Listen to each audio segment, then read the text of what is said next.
Assalamualaikum warahmatullahi wabarakatuh. Apa kabar sobat Sopter semuanya? Semoga kalian semua dalam keadaan sehat jasmani dan rohani, tidak kekurangan satu apapun.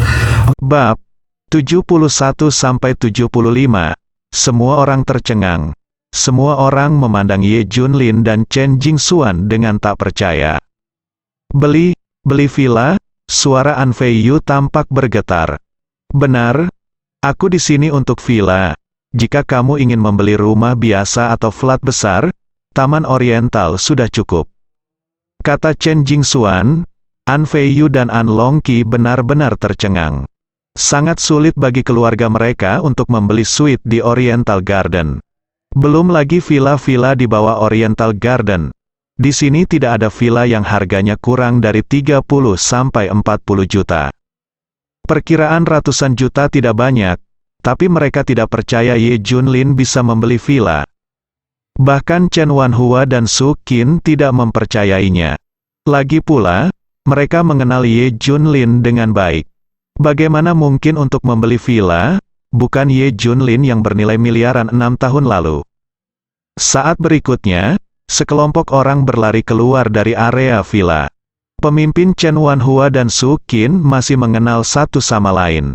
Itu adalah Yu Sulong, bos besar real estate Dongfang, dan bos terbesar Chen Jingxuan. Mereka bertemu sekali di pertemuan tahunan. Saya melihat Yu Sulong bergegas keluar, mendatangi Ye Junlin, dan berkata dengan penuh semangat, "Hai, Tuan Ye yang terhormat, beritahu saya kapan Anda di sini, dan saya akan mengambilnya." Villa Staff District berteriak serempak. Mereka berdiri dalam dua baris dan menyalakan kembang api untuk merayakannya.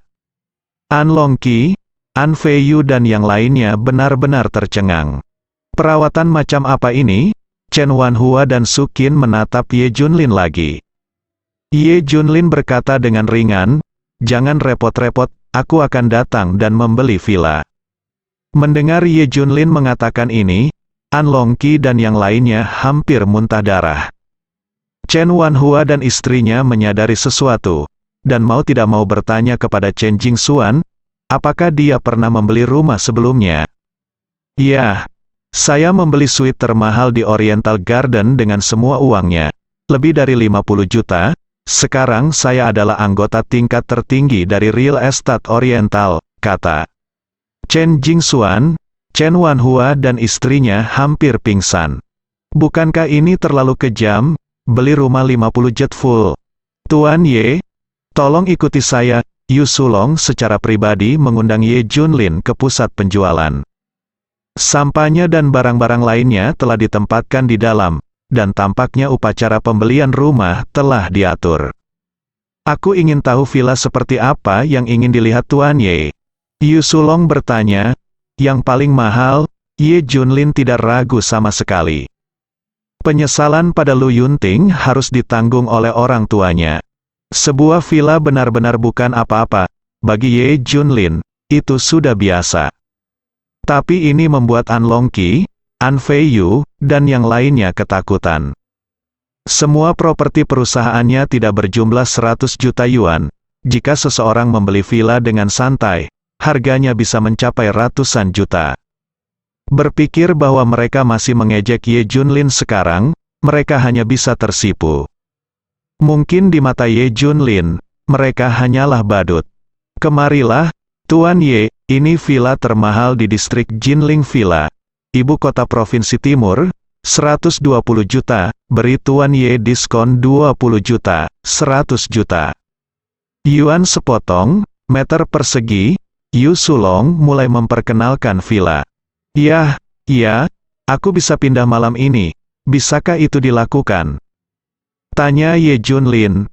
"Sangat mungkin, dilengkapi dengan 3 pengasuh, pengurus rumah tangga, mobil pengasuh, dan sopir penuh waktu." Yu Sulong segera berkata. Pada akhirnya, semua orang menyaksikan Ye Junlin dengan mudah menggesek seluruh kartu untuk membeli villa 100 juta ini. Ye Junlin menunjuk ke Chen Jingxuan dan berkata, "Perintah ini miliknya." "Saya mengerti itu, yakinlah, Tuan Ye." Yu Sulong tersenyum. Chen Jingxuan tidak bisa tertawa atau menangis. Untuk pesanan ini, dia bisa mendapatkan setidaknya 5 juta. Tapi dia pada dasarnya tidak melakukan apa-apa. Setelah mengetahui semua ini, Chen Wanhua dan Sukin segera merasa bahwa An Fei Yu sangat biasa, dan nilainya yang puluhan juta bukanlah apa-apa. 5 properti Anjia juga bukan apa-apa. Lao An, mari kita tunda masalah anak-anak dulu, dan bicarakan nanti. Chen Wanhua berkata dengan kejam, "Ah, tidak masalah." An Longqi dan yang lainnya tercengang. Hanya saja Chen Wanhua dan yang lainnya sudah pergi jauh. Pada malam hari, Ye Junlin membawa Lu Suewen dan istrinya ke villa. "Ayah dan ibu, kalian bisa hidup tenang, aku akan berbakti kepada Yunting." Setelah mengatur 2 orang, Ye Junlin merasa lebih nyaman. Keluarga Ye masih memegang sebagian dari dinamika Ye Junlin. Ye Yilong mencibir dan berkata, Ye Junlin tampaknya telah membeli rumah untuk Lu Suewen dan kedua lelaki tua itu, dan mengancam akan membalaskan dendam Lu Yunting. Tidak. Apalagi balas dendam, Wu Yali menepisnya. Keluarga Li belum tahu tentang ini. Yilong, pergi dan beritahu keluarga Li apa yang terjadi 5 hari kemudian. Lalu minta keluarga Li untuk pergi juga. Aku ingin semua orang di keluarga Li melihat bagaimana aku membunuh Ye Junlin. Akhirnya aku bisa membalaskan dendam Yao Yang. Suara Ye Sihui terdengar dingin. Ye Yilong tiba-tiba datang ke rumah Li, menakuti Li Tianhao dan yang lainnya. Ketika mereka mengetahui bahwa mereka akan pergi ke kuburan dalam beberapa hari, semua orang di keluarga Li menjadi lebih ketakutan. Ye Yilong mengancam, "Jika saya tidak melihat Anda muncul di depan makam Lu Yunting dalam 5 hari, saya pasti akan menghancurkan keluarga Li. Jangan khawatir, Tuan Ye, semua anggota keluarga Li. Kami akan sana." Li Tianhao sangat ketakutan hingga dia hampir berlutut. Setelah Ye Yilong pergi, Li Tianhao sangat marah. "Ye Junlin ini benar-benar bencana. Apa yang kamu lakukan untuk memprovokasi keluarga Ye? Sekarang keluarga kita terlibat. Aku benar-benar ingin membunuh Ye Junlin. Ayo pergi. Kita semua pergi ke rumah anak ketiga." Li Tianhao memimpin banyak orang datang ke rumah Li Wenyuan. Biarkan Li Wenyuan memberitahu Li Ziran dan Ye Junlin untuk datang ke sini. Ada beberapa mobil yang diparkir di lantai bawah. Setelah memasuki ruangan, itu bahkan lebih menakutkan, penuh dengan orang. Semua orang di keluarga Li telah tiba. "Kamu Junlin, kamu bajingan, kamu membunuh keluarga Li saya." Begitu dia memasuki pintu, Li Wenyuan berteriak pada Ye Junlin. Yang lain juga memarahi Ye Junlin satu demi satu. Ketika Li Ziran mengerti apa yang sedang terjadi, dia memandang Ye Junlin dengan tidak percaya, dan dia menangis. "Bukankah aku sudah memberitahumu, jangan memprovokasi keluarga Ye? Kenapa kamu tidak mendengarkan? Aku tahu apa yang ingin kamu lakukan untukku." Lu Yunting balas dendam, "Tapi apakah kamu sudah mempertimbangkan kami? Apakah kamu sudah mempertimbangkanku?" "Aku," Ye Junlin terpotong begitu dia berbicara. "Tidak, kamu tidak melakukannya. Kamu hanya melakukan apa yang kamu inginkan. Sekarang kamu telah benar-benar menyinggung keluarga Ye. Kamu telah mentransfer kemarahanmu ke keluarga kami. Selama keluarga Ye tidak puas, sama sekali tidak ada kemungkinan untuk keluarga Li untuk bertahan hidup di Suzhou dan Hangzhou. Ini mengancam jiwa. Apakah Anda akan memaksa saya mati?" Pada titik ini, Li Ziran sudah menangis seperti orang yang menangis. Ye Junlin tidak menjelaskan. Sekarang sekelompok orang ini tidak mendengarkan penjelasan mereka. "Apa yang harus kita lakukan sekarang?" Kepala Li Wenyuan semakin besar. Li Tianhao berkata, "Hanya ada satu solusi sekarang. Biarkan Ziran menceraikannya, hanya Ye Junlin dan kami yang bisa menjaga kami tetap aman." Zhang Song, Li Songkui dan yang lainnya segera berteriak, "Ya, kita harus bercerai, urusan." Li Wenyuan berkata dengan dingin, "Kamu membuat masalah dan menyelesaikannya sendiri. Jangan seret kami juga mendukung perceraian." Zhao Yalan mengangguk, "Ya, cepat cerai, jangan berharap hal seperti itu terjadi. kamu tidak pantas tinggal di keluarga Li. Semua orang di keluarga Li sangat mendesak Ye Junlin dan Li Ziran untuk bercerai, dan Ye Junlin tidak diizinkan tinggal di keluarga Li selama beberapa waktu. Untuk pendapat orang-orang ini, Ye Junlin tidak peduli sama sekali. Dia hanya peduli dengan apa yang dipikirkan Li Ziran. Ye Junlin memandang Li Ziran dan bertanya, "Bagaimana menurutmu? Aku menghormati idemu." Jika Li Ziran ingin bercerai, Ye Junlin tidak akan menolak, dia menghormati pilihan Li Ziran. "Sejujurnya, kamu sangat mengecewakanku, ini hari yang baik. Tapi kamu harus bersaing dengan keluarga Ye, ini bukan hanya masalahmu, seluruh keluarga Li telah terlibat olehmu." Keluarga Ye bertekad untuk tangani kali ini. "Kamu," selama mereka mengucapkan sepatah kata pun, keluarga Li akan lenyap. Suara Li Ziran terdengar dingin. Li Tianhao dan yang lainnya sangat puas dengan efek ini. Selama Li Ziran menyalahkan Ye Junlin, dia bisa bercerai, dan keluarga Li bisa sendirian. "Bolehkah aku menyusahkanmu untuk memikirkan orang lain sebelum melakukan sesuatu di masa depan? Agar tidak menyakiti keluargaku, aku memutuskan." Mendengar ini, Ye Junlin menutup matanya. Bagaimanapun, dia akan bercerai. "Saya memutuskan untuk mundur dari keluarga Li. Saya tidak akan memiliki hubungan dengan keluarga Li di masa depan. Saya memilih untuk menghadapi kesulitan bersama suami saya." Li Ziran melangkah maju, pilih untuk berdiri bersama Ye Junlin. Boom! Ye Junlin tercengang dengan keputusan ini. Ada kegembiraan di wajahnya, "Itu benar-benar istriku." Keputusan Li Ziran mengejutkan semua orang di keluarga Li. Li Wenyuan dan Zhao Yalan berteriak, "Ziran, apa yang kamu lakukan? Perceraian, kamu harus bercerai."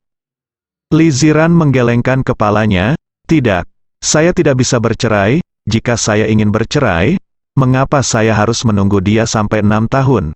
Kakek, jika Anda memutuskan hubungan, Anda dapat mengeluarkan saya dari keluarga.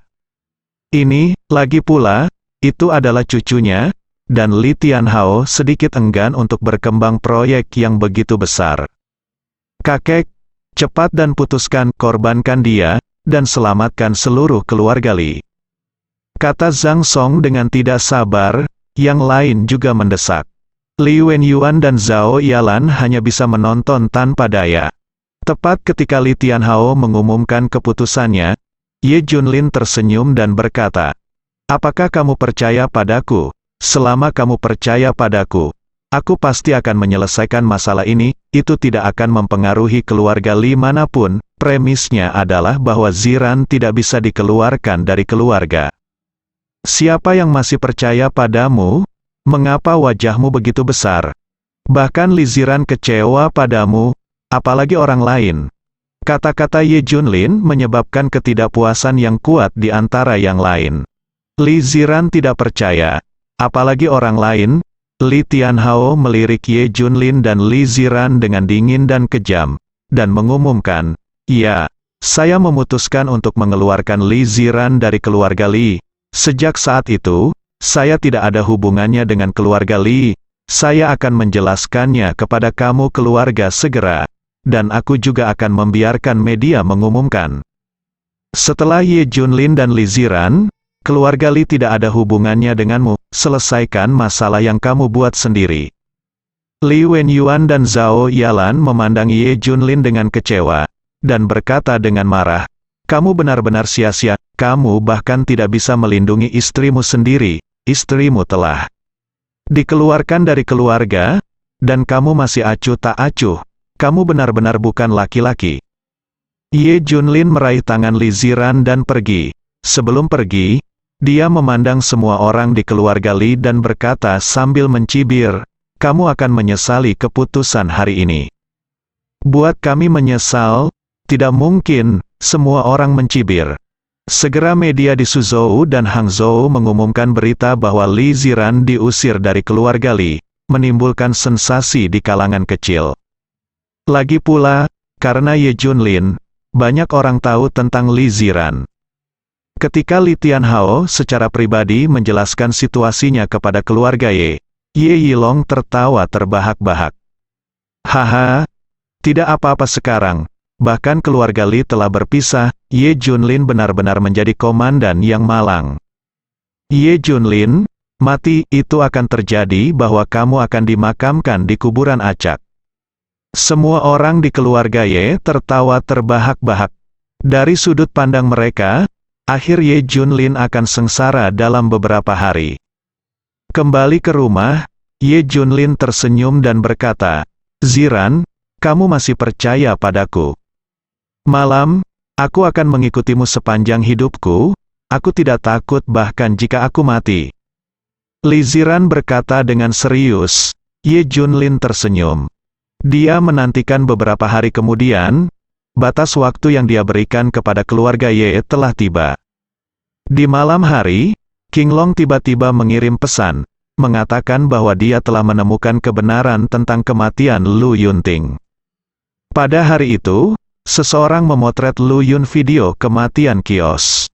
Melihat ini, Ye Junlin melompat, Li Ziran terkejut. Aku akan keluar sebentar. Ye Junlin pergi dengan tergesa-gesa. Di gerbang Taman Oriental, King Long sedang menunggu di kendaraan off-road. Setelah masuk ke dalam mobil, King Long menjelaskan, Jenderal, setelah Anda dipenjara 6 tahun lalu, Tuan Lu Yunting menempel di perusahaan. Dia membuat semua persiapan sehingga tidak ada kemungkinan keluarga Ye menelannya. Ye Junlin tahu tentang kemampuan Lu Yunting.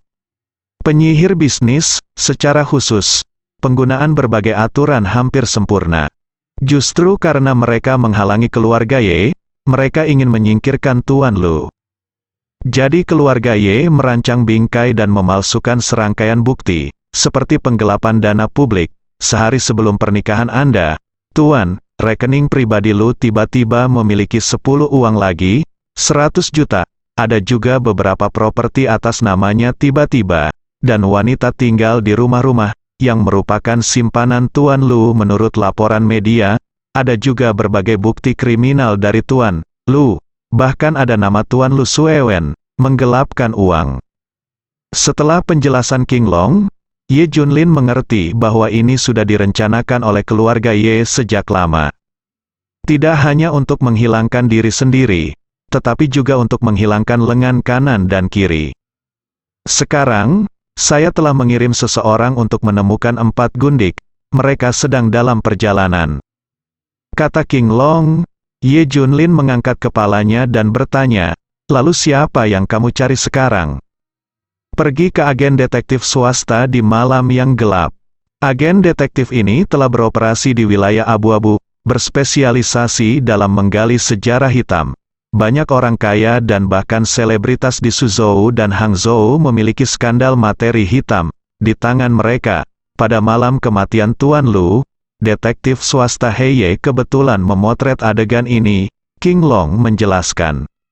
Oke, pergilah ke kantor detektif swasta malam untuk melihat buktinya. Padahal dia tahu bahwa kematian Lu Yunting disebabkan oleh keluarga Ye. Tapi Ye Junlin ingin tahu bagaimana kakaknya terpaksa melompat dari gedung. Siapa saja yang terlibat dalam hal-hal itu. Jelaslah, badan detektif malam sebenarnya terletak di sebuah manor mewah.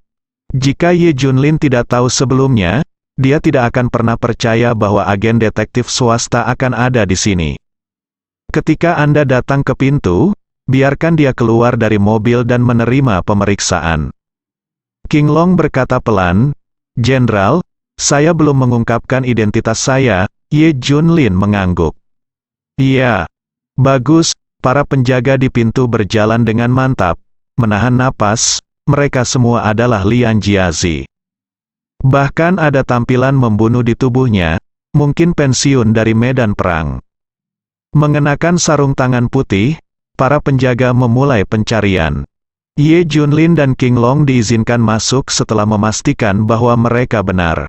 Setelah memasuki manor, seseorang secara khusus menugaskan mereka untuk berjalan melalui lorong khusus. Tidak lama kemudian, keduanya datang ke ruang konferensi. Duduk di sofa kulit di seberangnya adalah seorang pria paruh baya dengan rambut disisir ke belakang dengan cermat.